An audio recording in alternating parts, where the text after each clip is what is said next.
गुजरात के वडोदरा में door to door कचरा गाड़ी सरेआम नियमों का उल्लंघन कर रही है, जिस पर यूथ कांग्रेस अध्यक्ष पवन गुप्ता ने आवाज उठाई है। वडोदरा में डोर टू डोर कचरा गाड़ी को लेकर कई तरह के सवाल उठते रहे हैं। कचरा गाड़ी के ड्राइवर द्वारा कई बार हादसों को भी अंजाम दिया गया है।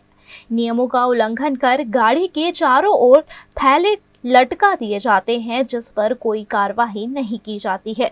ऐसे में वडोदरा यूथ कांग्रेस के कार्यकारी अध्यक्ष पवन गुप्ता ने खुद जनता रेड करते हुए मामले पर आपत्ति जताई है।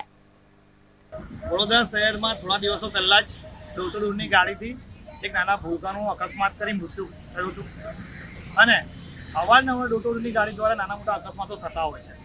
ત્યારે યુથ કોંગ્રેસ દ્વારા સોમવારે વડોદરા મહાનગરપાલિકાના કમિશનરશ્રીને એક આવેદન આપવામાં આવ્યું હતું અને એક રજૂઆત કરવામાં આવી હતી કે ડોર ટુ ડોરના અંદર જે બી લાલિયાવાડી ચાલે છે એ તમામ લાલિયાવાડીઓ બંધ કરવામાં આવે, રેગ્યુલર રીતે ડ્રાઇવિંગ લાયસન્સ, આઈડી કાર્ડ અને ડોર ટુ ડોરની ગાડી ઓવરલોડ છે કે કેમ અને રૂટ પર ફરે છે કે નહીં એ તમામ વસ્તુઓની તકેદારી રાખવામાં આવે એવી પહેલ પાલિકા દ્વારા કરવામાં આવે એવી માંગ યુથ કોંગ્રેસ દ્વારા કરવામાં આવી। યુથ કોંગ્રેસે પાલિકામાં રજૂઆત કરતા સમયે એવી ચીમકી આપી હતી કે આવનાર 48 કલાકમાં જો કોઈ પણ પ્રકારની કાર્યવાહી કોર્પોરેશન દ્વારા કરવામાં ન આવી તો યુથ કોંગ્રેસ દ્વારા સ્થળ પર જઈ જનતા રેડ કરી અને વડોદરાની જનતા સમક્ષ ડોર ટુ ડોરમાં ચાલતી લાલિયાવાડી ઉજાગર કરવામાં આવશે। ત્યારે આજે ઉત્તર ઝોનના અંદર વોર્ડ 60માં ચાલતી ડોર ટુ ડોરની ગાડી ઓવરલોડ કચરો કરીને કચરાનો વેપાર કરતા યુથ કોંગ્રેસ દ્વારા પકડવામાં આવી છે અને એના ઉપર વોર્ડ ઓફિસમાં અને ઝોનમાં રજૂઆત કરીને યોગ્ય કાયદાકીય પગલાં ભરવામાં આવે એવી માંગ કરવામાં આવી છે।